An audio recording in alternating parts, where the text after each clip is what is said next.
I asked Keith just a simple question of name a couple of different Lego things so I can get pictures for the video version of the podcast. He just responds with a whole bunch of numbers. I'm like, what the hell is this? Then yeah. It's because I have a note in my phone of the ones that I want and the ones that I have, so I just copy and pasted that note because the thing...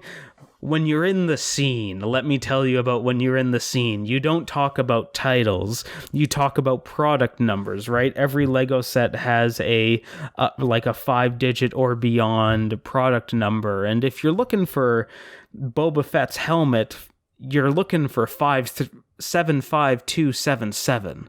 That's what you want. Because Boba Fett, there's a few Boba Fetts. You could be talking about Slave 1, you could be talking about minifigures, but if you want that helmet, you're talking about 75277. Last year, we saw the rise of a lot of people doing retro game collecting, Pokemon card collecting, and all of these things that took us back to our past, mainly because the pandemic kept many people at home, so you just wanted to get all that stuff that you loved to experience as a kid. But there's been so many other things that I continue to be surprised by the fact that it's reaching this just insane level of popularity that on this episode, I'm going to be looking to get the following question answered, which is, why is Lego collecting and building and live streaming so popular in 2020 and 2021? We're going to be experiencing that conversation right now on A Cast of the Past with a brand new episode available each and every Sunday with yours truly, Juan Velas. I am from Puerto Rico. Joining me, I don't know who this person is from, but he is in a pod racing jetpack sniper rifle thing. Hi, Keith, I'm Dengar. I'm a bounty hunter from Star Wars. Oh, I'm on camera. Hold on. I'll try that again. Hi, I'm Dengar. I'm a bounty hunter from Star Wars. So we have Dengar, the bounty hunter from Star Wars, who's going to be talking to us alongside Keith Hamilton from London, Ontario about just why is Lego collecting and building so popular now? This has always been the thing, but this is just a whole nother galaxy. Get it? You might even say it's one from far, far away. Why? It's a great question. So, this is I don't know. I don't know, man. All right, episode's over. But this is something that I've really enjoyed over the last couple of months, and it's something that I've really connected with. I have been very vocal on this podcast about owning physical things and physical game collecting, and how I think that it's not my thing.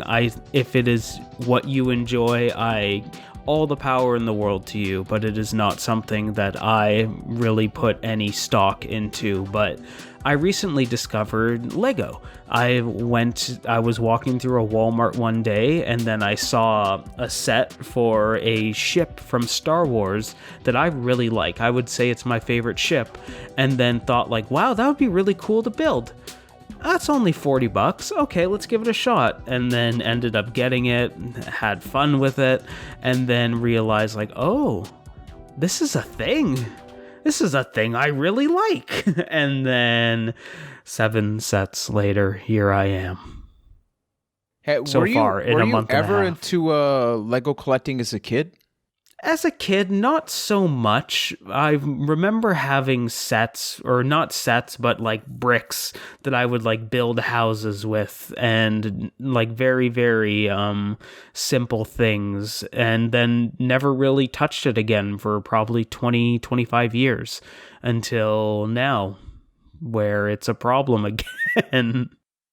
It's a very big problem, but I remember as a kid, I had the Mega Blocks because that's what I got. So I guess I got the lower grade. Or did you ever get Mega Blocks? To me, I was always told that if you got those, it's that somebody didn't like you. I don't know if it's true or not, but it's the ones that I had.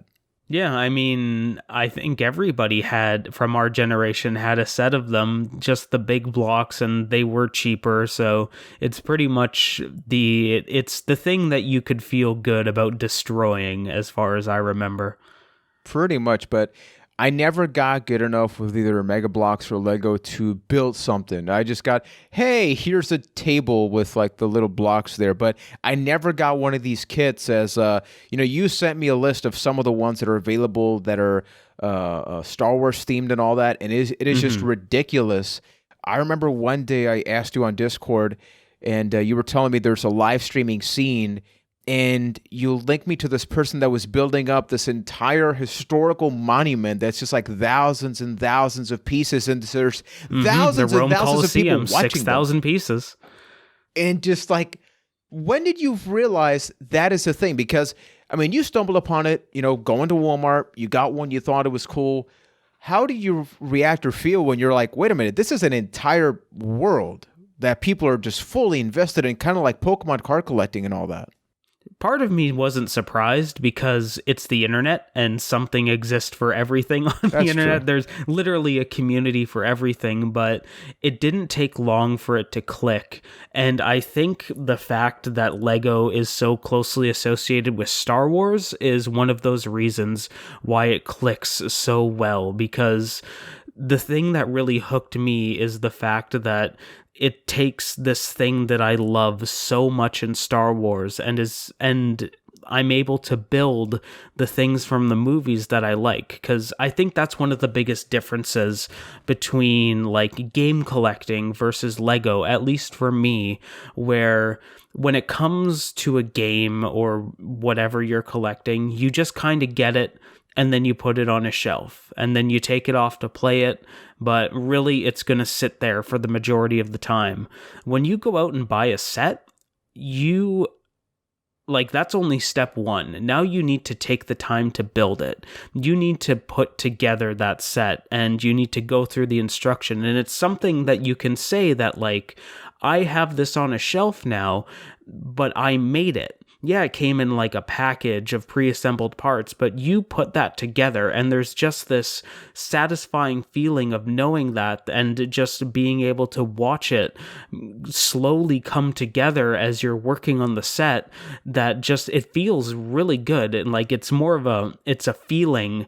And I guess that's where that collector's feeling comes in, that's finally just starting to click with me. And then just being able to watch somebody go through that process, like it's a very relaxing experience to just sit there and watch somebody put something together, especially like live streaming Lego building. So I enjoy it for that reason, and I can totally see why other people can get behind it. And it just being like, because everybody that's there is kind of on the same level, right? If you're tuning in to like a Lego live stream, you're kind of have a certain level of investment in it, right? So everybody's there for the same reason, and it builds a very positive community around it. And I love that a lot.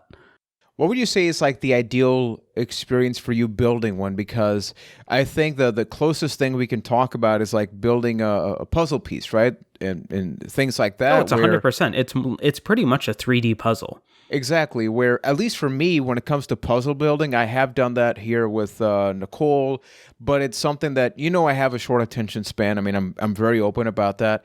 So to me, the experience is not just building that. It's, okay, let's put some 80s music, or let's put this type of mood, or maybe it's some after jazz work. in my case. I Exactly, like my smooth jazz. Take us to that experience. Like, what does that look like for Keith? Yeah, it's a very zen, like, okay, I'm going to unwind, but I still want to, like, I like using my hands with things. And that's why Lego just speaks to me in that way, because I am able to still do things with my hands.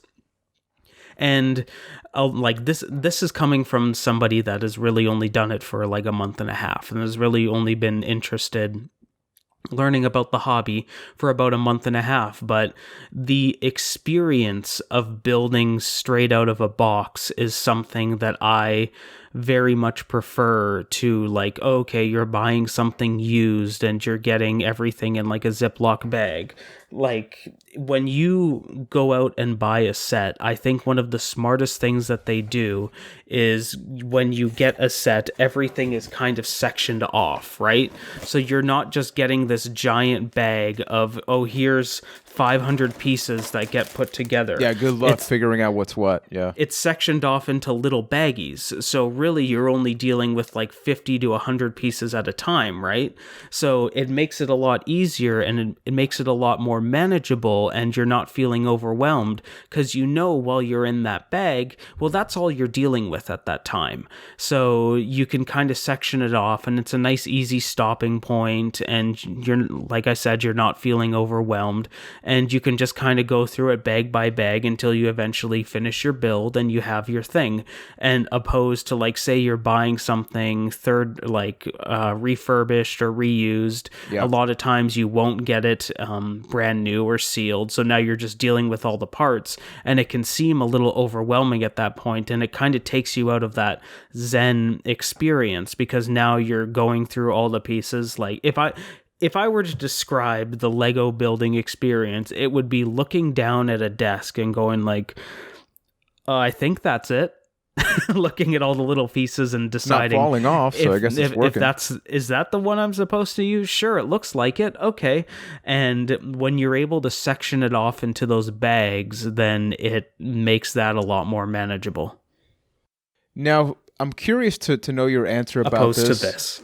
Just a bag, a Ziploc freezer bag of that's parts, the only way to do it, man. Just which a whole I got for bunch of $30, Ziplocs. and it was a hell of a deal.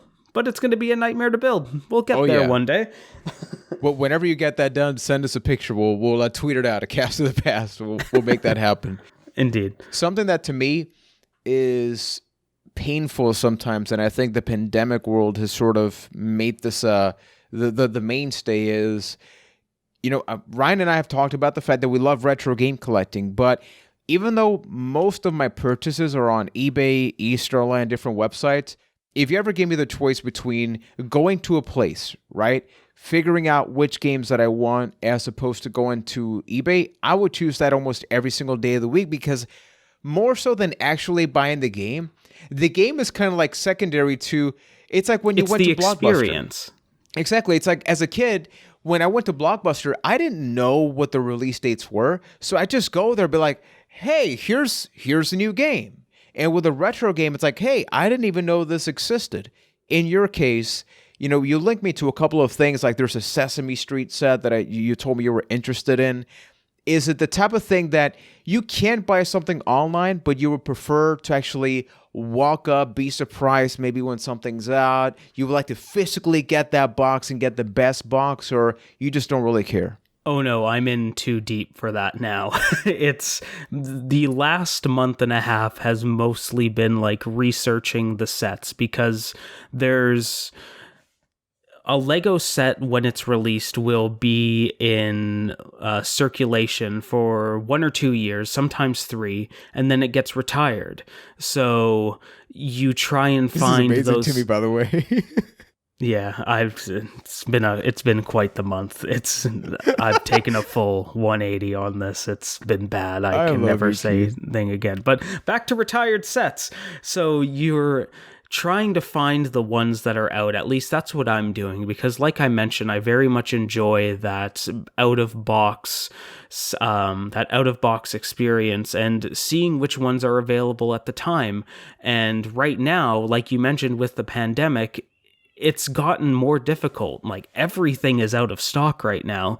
So it's been a waiting game mostly of making a list of these are the ones that I'm interested in. Once they become available, these are the ones that I want to start looking at and trying to purchase, and then eventually building a collection and maybe putting it on a shelf and stuff like that, and eventually having something that I can physically display, some sort of set or collection of Lego. But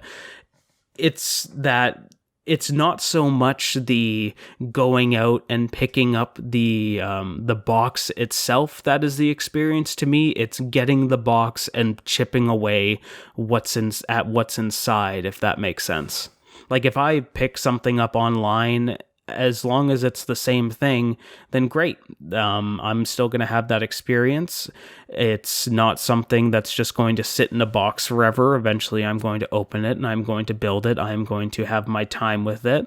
And then because Lego is a premium collector's item, it's something that doesn't really depreciate with value as long as you keep all of the pieces in decent condition. So now it's something that you can look at selling in the future and maybe creating like an ecosystem for yourself. And I am sure that is where I will end up one day, and it will be great there. A happiness of selling and buying and investing and going down a dark alleyway. I don't know who I am anymore. Do you have an X-Wing? Do you have one of them X-Wings I can get? Boy, I need one of those 73452-3s. You got any 743-523s? Oh, but for those who don't know, like, I asked Keith just a simple question of name a couple of different Lego things so I can get pictures for the video version of the podcast. He just responds with a whole bunch of numbers. I'm like, what the hell is this? Then yeah. It's because I have a note in my phone of the ones that I want and the ones that I have, so I just copy and pasted that note, because the thing... When you're in the scene, let me tell you about when you're in the scene. You don't talk about titles. You talk about product numbers, right? Every Lego set has like a 5-digit or beyond product number. And if you're looking for Boba Fett's helmet, you're looking for 75277. That's what you want, because Boba Fett, there's a few Boba Fetts. You could be talking about Slave 1, you could be talking about minifigures, but if you want that helmet, you're talking about 75277. So this is and like I a want test. 75277. So say I go to the weekly Lego meeting and I say, "Hey Keith, I want a Boba Fett." That's how you know I'm a Lego noob, right? It's like it's true. Who says that? Who says he wants that? a Boba Fett? Who's this guy? Don't invite him back. But if you're like, "Hey, I want a 75277," you're like, "Yeah, my buddy, you speak my language." Is this how you felt when you were editing the video game episode between Ryan and me? Because as you're talking, I'm just like, this doesn't make any sense to me. I'm like, oh my goodness, that is exactly it. Yeah, pretty much. I mean, it's one thing that I've found interesting, like jokes aside, the fact that once you start entering a fandom of stuff, there's lingo that comes along with it, and then it almost sounds like you're speaking a different language in some ways. And just understanding that lingo, and then it just being a part of everyday conversation in those bubbles. Like if I went out and started talking about like Technic building techniques to anybody out there, they'd be, "Who is this psycho, and get him off my lawn." But when you're in those circles and you talk about different build elements and things that you like about sets, everybody just knows. And if you cross those streams, it's not like it's something that's directly translatable, right? Like I know Ryan, and I'm sure we'll do an episode on this one day, is like deep into the Pokemon card collection scene right now. I'm sure there is terminology there that I would not be able to wrap my head around, the same way that I'm sure I have picked up things that I have not realized when it comes in this Lego bubble. It's a fascinating thing, and probably same with you in game collecting, right? Yeah, because it's those little things, like with game collecting, there's variants just like Pokemon, right? Because games have the traditional ones, but then there's greatest hits, there's like the region exclusive versions with a varying cover, or games that was patched because it was broken at some point. But what I love about what you've been saying is that there's something special about the physical component, right? Because as you mentioned, like I can get a video game and yeah, I pop the disc in, but once I put the disc on my PS2, my PS3, the rest of the experience is with the console. Here, you're buying a box, you're actually carrying the bags, you're putting the pieces together literally, and then you get to watch something that, I mean, I've seen people do some photo shoots with Lego builds that are just ridiculous. I mean, just some beautiful stuff on Instagram. And the fact that it's all modular too, in the way that a lot of people will do is they will take a set, like say they buy a TIE fighter, right? they will go and they will use other parts not included in that set and expand upon the TIE fighter and make it unique and make it their own, because Lego is this it's literally building blocks. So you're able to take these things that are pre-made and put together and make them your own. It's different in the way than something like a video game where you are popping in a disc into your console of choice, and that's the experience you get. You can look at a ship or any Lego build and be like, oh, I think an LED light would go good here, or I want to take this castle and expand upon it, or I want to take something like an Avengers Tower and add 5 more floors and make it huge and add these minifigures from this other set into the Avengers Towers, or these different elements. You can take anything and turn it into whatever you want it to be. And I think that's what I like about Lego and building upon it. And that's really the selling point of me as it evolves and something that I become more interested in. And I mean, there's totally a world where I look at this a year from now and I go, oh, that was a fun phase and it's over and done with. But the fact Even that, then, yeah, even then, like, I can take these things that I've started building and then expand upon them. Like, say I want to build my own TIE fighter. Like, I built one that came out in a set. I enjoyed it. I had fun, but I want to make a bigger one, and I can't afford the insane Ultimate Collector Series one that came out. I can go and buy bricks and I can make that myself. If there's a set that I want that doesn't exist, in theory, nothing's stopping from me from making that myself. And to me, that's really cool, because one thing that's come out in the last couple of years is Lego art, where you take studs and you put it on a large canvas and turn it into art. Oh, like, there's okay. really Kind of like the Beat Sprites, yeah. Yeah, exactly. So there's no limit with what you can do with that stuff. And to me, that's extremely appealing, where anything that you can do, the only limit is your imagination. Like, that's where I jive. That's my cup of tea. And Lego just fits in that perfectly. Something that really interests me, because, it was a couple of weeks ago that I asked you, like, hey, where would you start? And I even bring this question now in case you want to suggest something that's fairly inexpensive Lego-wise, like $20, $40, because, like last year was not the best year for many people. And you and I have had like offline conversations that sometimes social media is like the least social component happening right now. And everything is so overly connected, yet something like Lego is like the complete opposite, right? Because when I put a game in, there's a pacing that is expected, right? If I'm playing a multiplayer game, I have to freaking move. But the moment that I lay those Lego pieces on my floor, it's up to me to put jazz music, to put metal, to put some soul, if I want to have snacks or not, if I want to take a break. And for me, I actually want to use Legos as like a vessel to create kind of like a therapeutic experience for me. And I have no doubt, and this is like a much deeper conversation that even some psychologists, like for context, I work in the world of mental health. I have no doubt that people, psychologists, like therapists, use something like Lego because it's so relaxing. Where would you suggest somebody start out with? Is there a set? Is there just like a mindset expectation? Honestly, it's hard to just say you should try this set, more than you should just look at what's out there, because different sets are going to mean different things to you. Where I am starting with Star Wars, my objective in collecting is build the ships that mean something to me.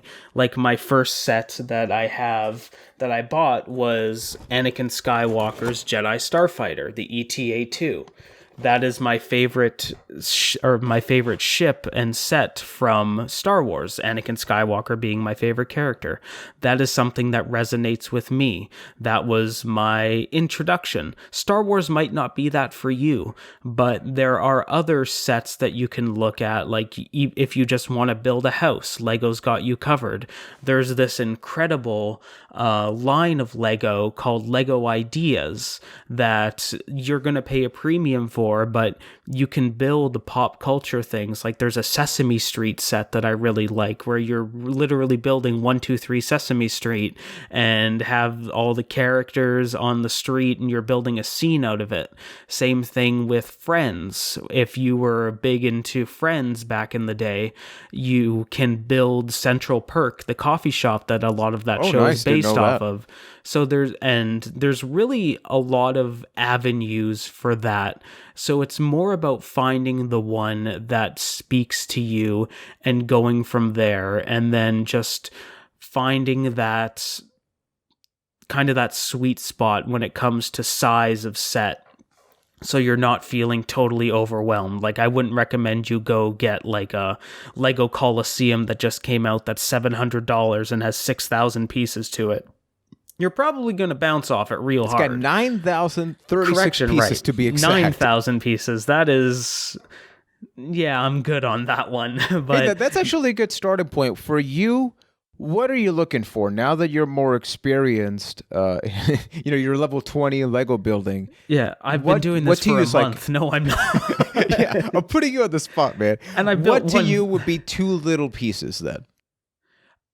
Honestly, it's not about too little. It's about what you get out of it. Like, there are a lot of sets where it's 400 or 500 pieces, but it's not, you're building a set more than an item.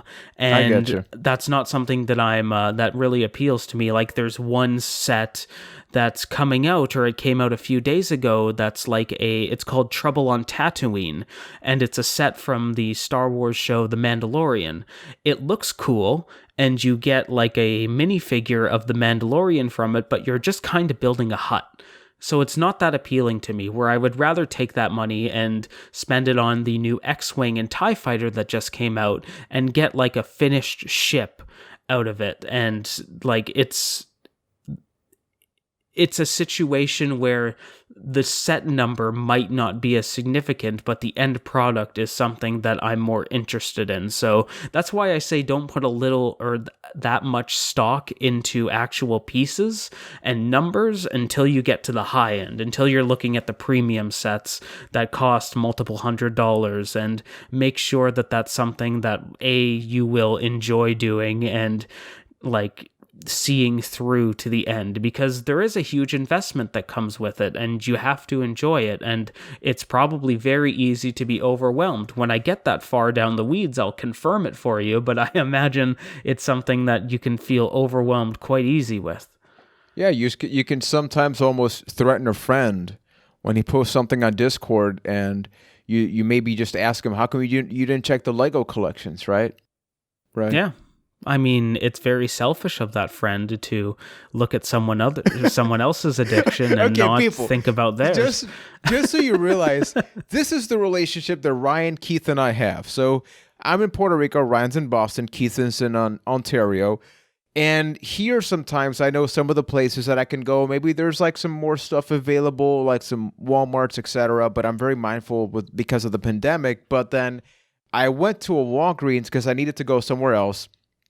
I send Ryan a message and some pictures telling him, hey, there's some Pokemon packs here.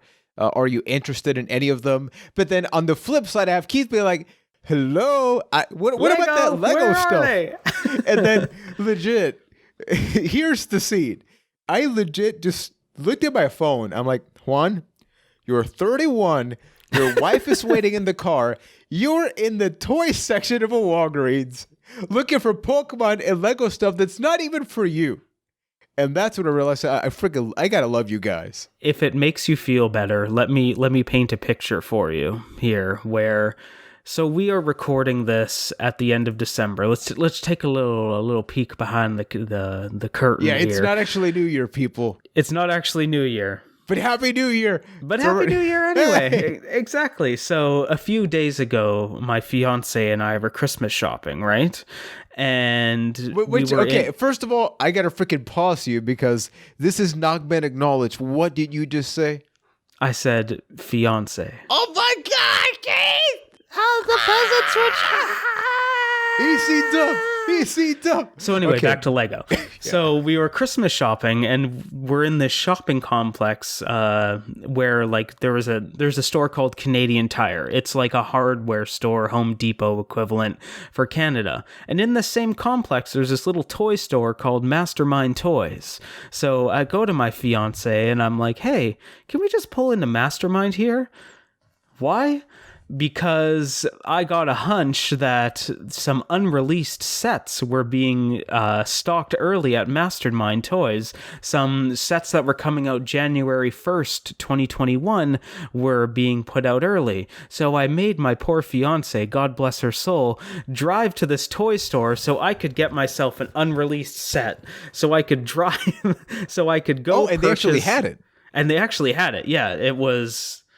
Center it here, and just so I could go pick up these sets that that weren't released yet. So I've had a January 1st, 2021 set since like mid-December. And how does that feel? How does that feel? It feels so good. Oh, it feels so good. I'm just the perfect like I'm just that right spot down the rabbit hole. I could have got more, but I needed Technic Gravedigger, and I was sad that they didn't have my X-Wing and my TIE Fighter there, but I will buy them on January 1st, and I will get my Lego VIP points for them, and I will be happy. It'll be satisfying, and it'll be good, and I will enjoy it, and I will build it, and I will. It's going to happen, Keith. It's going to happen.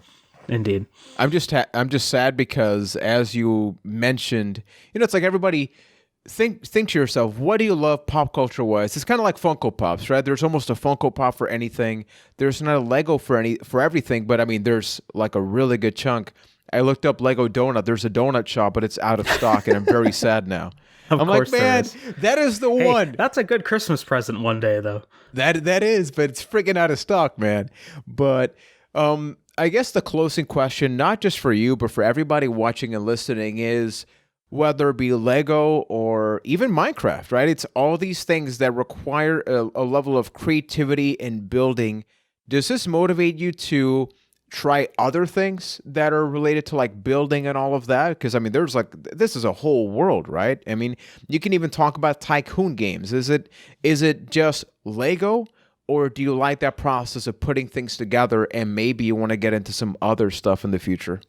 I have genuinely surprised myself how much I have enjoyed the process of building something together. And given Lego has an instruction book that comes with everything, so you are kind of going through the motions and following steps, I imagine this leads to more things like a Minecraft, like a building my own sets. In the Lego community, they're called mocks. They're called what? Mocks, M-O-C. I don't remember what the acronym is right now. Yeah, I'm like mock Magos. I got on clowns. I think it's like made up content, or no, it's my own creation. That's it. Okay. So it's mock, M-O-C. Holy crap! Okay, I just freaking saw a Lamborghini. They got a freaking Lamborghini Lego, people. I want that. They also have Dom's Charger from the Fast and the Furious, and I want that so badly. Oh no, it's happening. It's happening, people. It will happen in 2021. But yeah, I can see myself as I progress down this whole being an outlet for more creativity, and that's really something that I think a lot of people have come face to face with, especially last year during the whole pandemic, where people just looking for outlets of creativity, and this being a potential to find mine, and maybe other people have gone down that same road. It's something that I can't wait to explore more of. Yeah, without question, people, we'll be talking about not just this, but the whole concept of, look back at 2020, there was retro game collecting, Pokemon card collecting, Yu-Gi-Oh!, there's this. And I don't think a lot of that is going to change, and regardless of the pandemic, I think a lot of people have new hobbies. And the good thing is that, it's going to be like a weird topic, but I've seen it happen. You have the pandemic babies, right? So it's like some people were home and things happen 9 months later. So eventually it's something that they can do with their families. Are we calling them COVID children? Because if we're not, we should. I mean, you can call them that if you want, but it is true, right? It is a cultural thing where it's so weird. And even this could be its own topic where as a kid, you'd be bullied nonstop for getting stuff like this, like Legos, Pokemon. If you weren't in the Pokemon or Lego scene, you were like nerdy. They would bully the hell out of you. But now I feel like we got into like a happy period of time where we just embrace this. Like, I don't give a damn what you like, just like something. It's awesome to have that. It's a nice inclusive world now, and we're getting there slowly. And the fact that people can like what they like and not feel pressure to be a certain way, like it's only good. It can only lead to good things. And at the end of the day, it's what makes you happy, right? It's what I said for all this smack talk that I would do towards game collecting and the stuff that you would do jokingly, because at the end of the day, I've always been happy that you found that outlet that you can put energy towards and feel good about. And as long as somebody has that, I don't think that there's really like anything seriously negative you can say about it. Yeah, because you're part of a community, and that's where we can't be thankful enough for those on the Discord, because it's a natural evolution of this, and I think it's like something that doesn't get talked about enough. We do want to plug once again acastofthepast.com/Discord. For me, I think that a lot of people sharing, Wiley Jedi, Maydross, Sir Meatwad, Amy, there's a lot of great people there, Yannick, the list goes on and on. They share what they're playing, what they're collecting, what they're modifying, and I think that's the awesome experience of, hey, Keith has a Lego piece. Imagine somebody's listening to this episode, they join the Discord, and they show a picture of, hey, Keith, I got this box. It's like, how awesome would that type of just a back and forth conversation be?